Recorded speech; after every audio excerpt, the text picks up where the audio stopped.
Welcome back to the Amusement Archive. We're about to go take a train ride up the Skagway, Alaska, all the mountains and stuff. But let's check it out. Let's go. Getting on the train. It's gonna be super fun. We got an excursion with the train, so this should be an awesome day. About this train is that we do a big old loop at the summit, so whatever you don't see going up, you'll see coming down. Behind the engine. So I decided to put this video together with the amazing views coming back down from the mountain on the Skagway Railway. Just amazing views, and the weather was perfect. Most of the time you can't see the peaks of the Alaskan mountains, but this footage is amazing. But after the footage, we're going to show you the tour. It's going to have the guide telling facts and stories. It's really entertaining. It's going to be super cool. If at any time you want to skip right to that, I'm going to put a chapter stop in there for the tour part. So make sure you stay till the end because you won't regret it. This was an amazing time.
briefly cross the Canadian border, we stay on board the entire time, so you do not need your passports. At the summit, our train will take a loop in the track. That's enough out of him. Spoiling my tour. Unbelievable. Now, we're rolling up real slow, so I get to tell you a little bit about this river next to us. Now, this is called Pullen Creek. I'll tell you a little bit about the namesake Harriet Pullen later on this train tour. But this is the creek that the salmon run up. Now, we have the Skagway River, which we'll see a lot more of later, I'll point it out, but that river is glacier fed, which means that there is a lot of glacial silt in it. And the salmon really don't like that, so they run up Pullen Creek instead. You can see it's quite small. When the fish are running up there, it is very crowded. You could just step in the creek, reach down, and grab a salmon, but they are protected. It is illegal to fish them, so you just have to give it a little kiss and put it back in. It's really nice that they're protected while they're running and it's beautiful and gorgeous. It's less nice when salmon season is over and there's a bunch of dead salmon floating in the river and you can't take them out because they're nationally protected, and it gets a little stinky here. So you came at the right time, folks. But now you just get to see the river. It's branched off a little bit, it curves across town, but this is a little offshoot of it right here. And I'm sure you heard the guy up there talking about how this is a narrow gauge railway and might not know what that means. Now, you can see the tracks right next to us. They're real skinny. They're skinnier than an average railroad. Now, to give it to you in really scientific terms, a standard gauge is about 2 horses wide, and a narrow gauge is about 1 horse wide. Now, they were cheaper to build, which was a big factor in why they used narrow gauge here, but also they're better to navigate mountains with. The sharp turns we're going to be taking wouldn't be possible with a standard gauge railway. So we have narrow gauge here, and it's extra cool because we're only one of 3 narrow gauge railways in the United States. We have one here, there's one in Colorado, and there's one in New Mexico. And I might be biased, but I think this is the best one. There's some really beautiful views we're going to be seeing on this mountain, and we get to go into another country, so pretty good to me, I think. But Foy really took these rules that Michael J. Haney had seriously. So when he saw one of the lambs set up a gambling tent, he came over and he said, I just want to let you know that we're actually going to be using black powder, blasting powder on this cliff face soon on a big rock up here, and the trajectory of this rock, it's actually going to land right where your tent is, so I'm going to need you to pack it up and leave. And the lamb thought he was bluffing. He said, okay, Foy, sure, we'll see in the morning. And Foy said, okay, it's scheduled to be blown up at 6 a.m. So the lamb goes to sleep. Foy comes back 5:59 promptly, knocks on his tent, which isn't really effective, but it did wake him up. And the lamb gets up, he's in his underwear, he says, what do you want?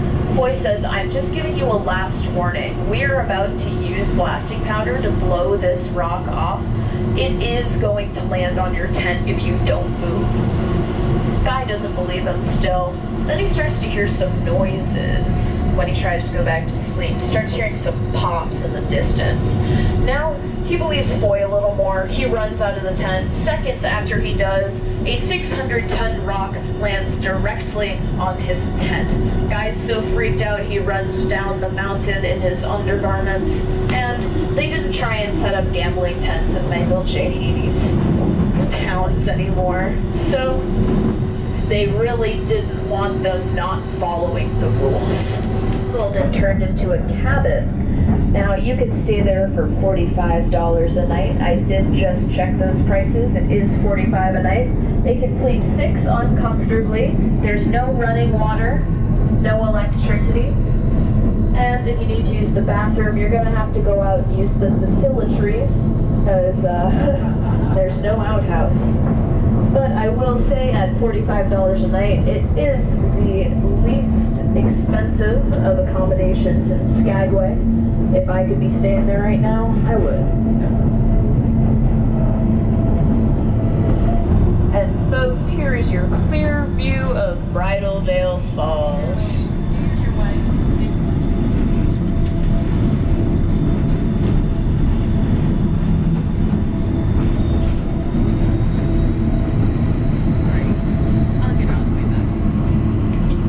Legend says that if you're engaged and you and your future partner go and stand under the waters of Bridal Veil Falls, you'll have a long and happy marriage together.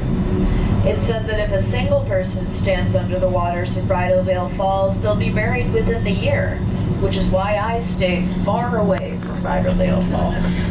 I don't need any of that nonsense in my life. And you might be wondering about all the trees that are blocking your view. Now, a lot of these are Sitka spruce. Now, you'll notice the bright neon greenish colored tips. Those are spruce tips, very creatively named. Now, I told you a lot of people were dying of scurvy out here on the trails. Not many people had access to a fruit or vegetable, and they didn't have the money to buy one if it wasn't going to keep. So the native Tlingit people, who are the tribe in this area, they decided to tell them that they had a tea they'd brew. They'd take the spruce tips off, put it in water, and heat it up. Now this tea, you drink 1 cup of it, it's equivalent to a cup of OJ. It's really good for you, high in vitamin C. Now, these prospectors, they said, ew, yucky leaf water, that's gross, I don't want to drink that, I'll put it in something I like. So they put it in beer. We have spruce tip ale down in town still, if you've got time after this tour. 2 of the places that serve it are Skagway Brewing Company and Klondike Brewing Company. If you want to eat food while you drink, I recommend going to Skagway Brewing Company. And if you want to try a little treat and you can't drink, they do have a spruce tip cookie that they serve at Skagway Brewing Company. I went there with my friend Eureka Joe to try it out. And I will say, if you ever wanted to know what it was like to bite into a tree branch, that's what eating that cookie is like. It's very sprucey. And if you ever wanted to know what it's just like to stand by a spruce tip and smell it, that's what drinking the spruce tip ale is like. So if you get both and dip it in together, maybe that'll even out. But they are both very good. I'm kind of trashing the cookie right now, but it was delicious. Finds the $100 bill.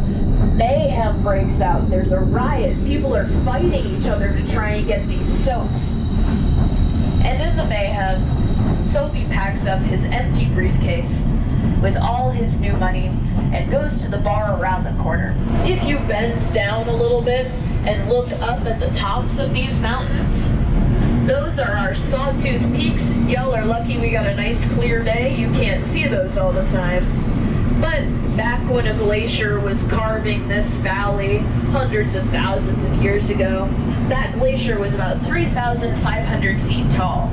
So all of the mountain peaks that you see under those Sawtooth Peaks are nice and rounded out because that glacier carved away at them. All of the ones way up at the top are nice and sharp, just like how they would have been back then, because that glacier just couldn't reach them.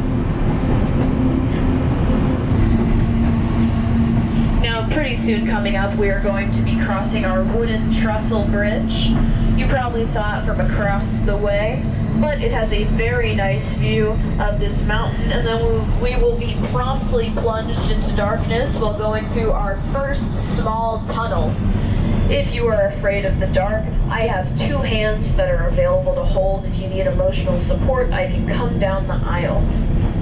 But now we are crossing that wooden trestle bridge there. There's a really nice view into that valley, but make sure you get that picture quick, because we're going to go into that tunnel. And we'll have another opportunity to get that on the way back.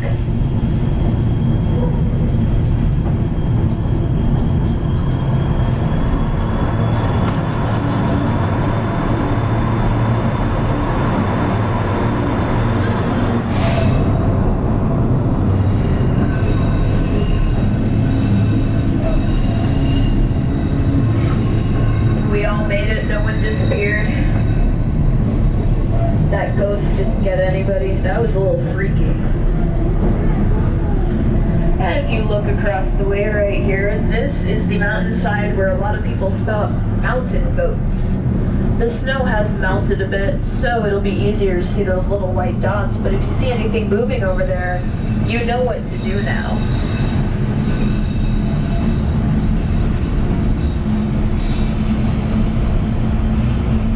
There's tracks that go around, but that is our steel cantilever bridge. It was built in 1900. It was a civil engineering landmark at the time because it was the tallest of this kind of bridge that had ever been built.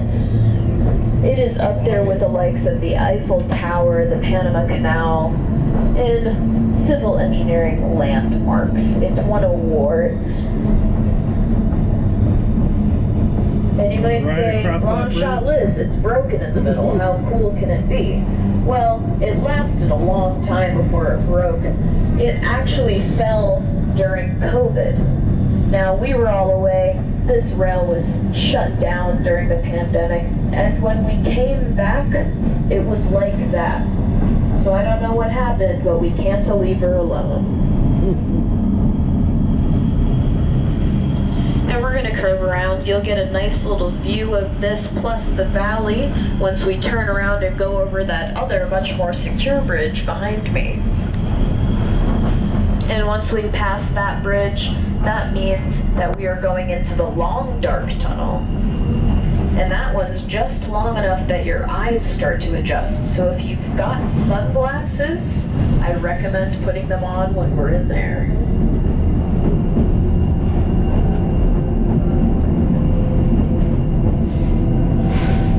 This will be a nice little surprise for everyone out on the platforms.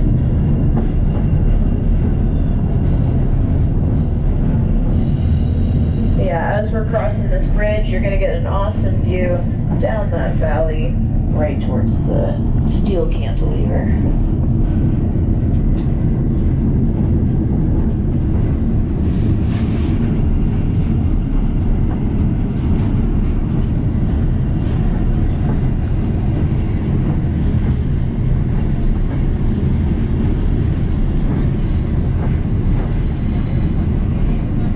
Also get a nice view of every single train car right behind us and all the people in there. And then promptly be plunged into darkness.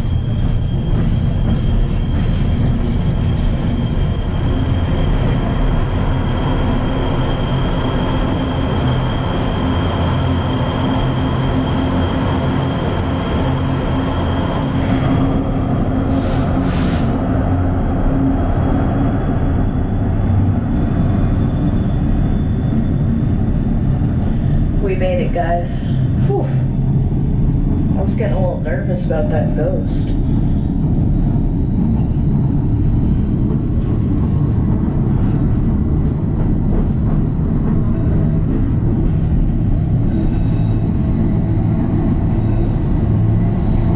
And around this area is where you're going to get a closer look at the Trail of 98. You can look down. It is right where all that snow is.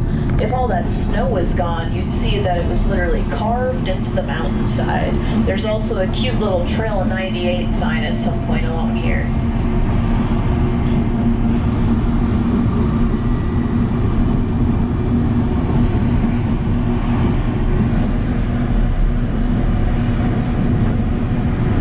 There it is, right on the left. You can get a little peek of that carving.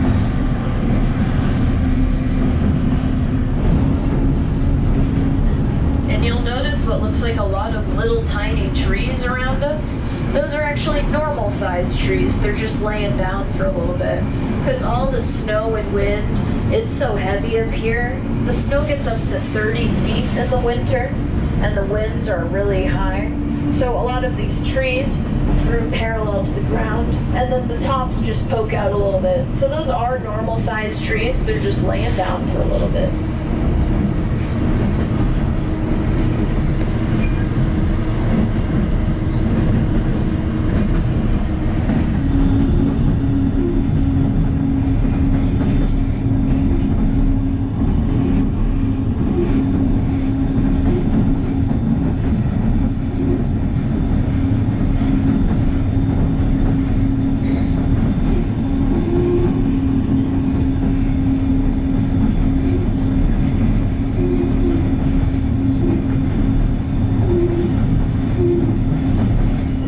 And folks, coming up on the left, you can see that obelisk in the distance. That means we are coming up on Canada.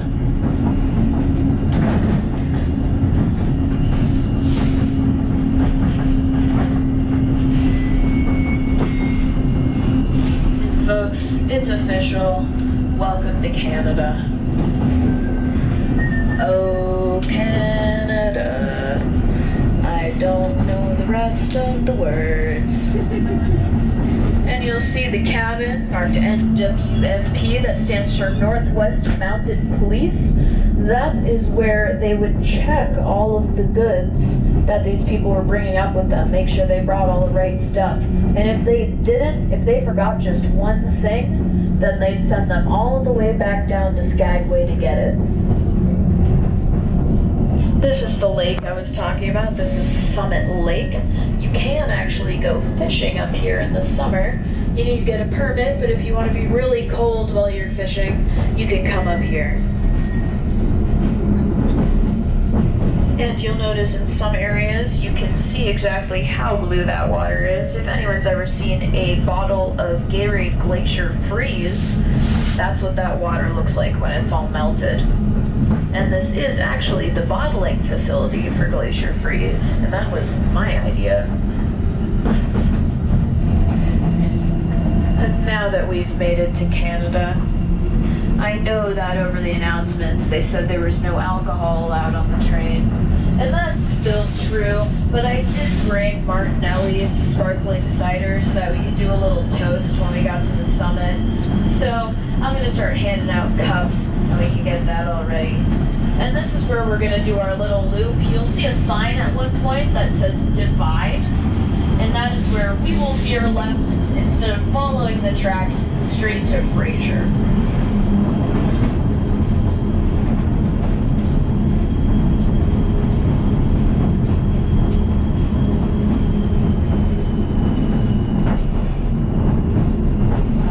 Before I start this toast, is anybody celebrating anything? A birthday, a marriage, a divorce, anything? Nobody? It's okay, I'm celebrating every day.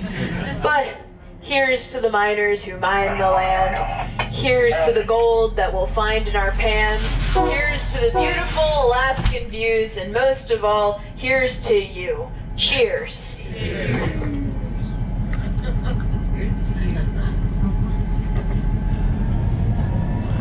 Strong woman loved her man and left her children down in old Seattle one fine day. She made her name and left her mark, and in our hearts she left a spark. We carry on her stories to this day.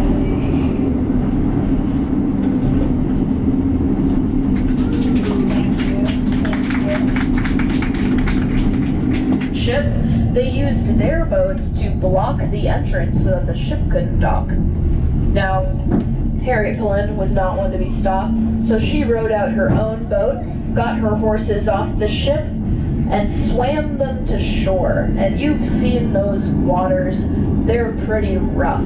It's called Home of the North Wind for a reason. And folks, make sure you wave to all the people who are passing. Look like you're having the best time of your life. Make them really jealous. They should be on Longshot Liz's train.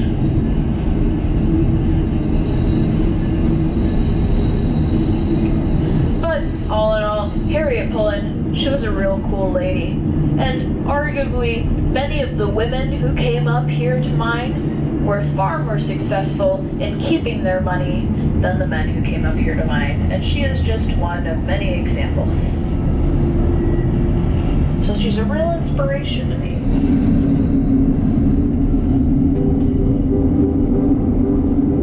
I wanted the gold and I sought it. I scrabbled and mucked like a slave. Was it famine or scurvy? I fought it. I hurled my youth into the grave. I wanted the gold and I got it. Came out with a fortune last fall. Yet somehow life's not what I thought it. And somehow the gold isn't all. Though there's land, have you seen it? It's the cussedest land that I know. From the big dizzy mountains that scream it, to the deep death-like valleys below. Some say God was tired when he made it. Some say it's a fine land to shun. Maybe, but there's some as would trade it for no land on earth, and I'm one. You come to get rich, damn good reason. You feel like an exile at first. You hate it like hell for a season, and then you are worse than the worst. It grips you like some kind of sinning. It twists you from foe to a friend. It seems it's been since the beginning. It seems it will be to the end. I've stood in some mighty-mouthed hollow that's plumb full of hush to the brim. I've watched the big husky sun wallow in crimson and gold and grow dim. The moon sets the pearly peaks gleaming, and the stars tumbled out neck and crop. And I thought that I surely was dreaming, with the piece of the world piled on top. The summer, no sweeter was ever. The sunshiny woods are the thrill. The grayling a leap in the river. The bighorn asleep on the hill. The strong life that never knows harness. The wilds where caribou call. The freshness, the freedom, the farness. Oh God, how I'm stuck on it all. The winter, the brightness that blinds you. The white land locked tight as a drum. The cold fear that follows and finds you. The silence that bludgeons you dumb. The snows that are older than history. The woods where weird shadows slant. The stillness, the moonlight, the mystery. I've bade them goodbye, but I can't. There's a land where mountains are nameless, and the rivers all run God knows where. There are lives that are erring and aimless, and deaths that just hang by a hair. There are hardships that nobody reckons. There are valleys unpeopled and still. There's a land, oh, it beckons and beckons. And I want to go back, and I will. They're making my money diminish. I'm sick of the taste of champagne. Thank God when I'm skinned to a finish, I'll pike to the Yukon again. I'll fight, and you bet it's no sham fight. It's hell, but I've been there before. And it's better than this by a damn sight. So be for the Yukon once more. There's gold, and it's haunting and haunting, and it's luring me on as of old. Yet it isn't the gold that I'm wanting so much as just finding the gold.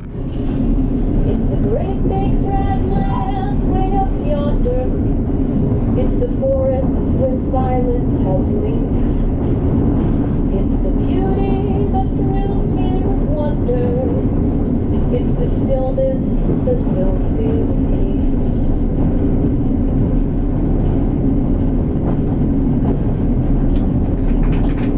Thank you. And I just love that quote because, yes, you're going to find gold in your pan today, and it's going to be amazing. But you've also gotten to see all of this.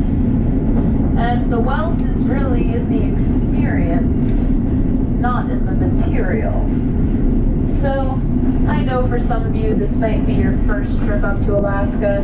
It might be your 10 millionth trip up to Alaska, but it's still amazing and a new experience every time. So if you could just pat yourself on the back and say thank you, thank the person who brought you, thank yourself for bringing you, And I'm so glad I got to experience this with all of you. So thank you. And we're not done together yet. There's even more to experience. But I know that this is a really beautiful part of this trip. Man, that was amazing. All that awesome scenery and pictures and stuff. So cool. Thanks for taking a trip to the Skagway Mountains with Amusement Archive. Got tons of videos. Check the playlist. Find something you're interested in. Have some fun watching some videos. Please like and subscribe. I'll see you in the next video. Hey, this is the Amusement Archive. I'm glad you stuck around, watched this video. Hopefully you stick around and watch plenty more videos. I just want to know, what kind of videos do you guys like? Are you into the ride-throughs, walk-throughs, the tours of places? Are you into toy hunts for Disney stuff? Souvenir hunts at gift shops? I try to provide all that kind of stuff in these videos. Hopefully you guys like them. Also want to offer up, I got a free sticker here. It looks kind of like this unless I change the design, but you can check the description. Either email me, find me on Instagram, and send me your address. I'll send you out a free sticker. Definitely appreciate everyone watching my videos, and hopefully I can grow this channel and provide more cool stuff for everyone to watch. Later.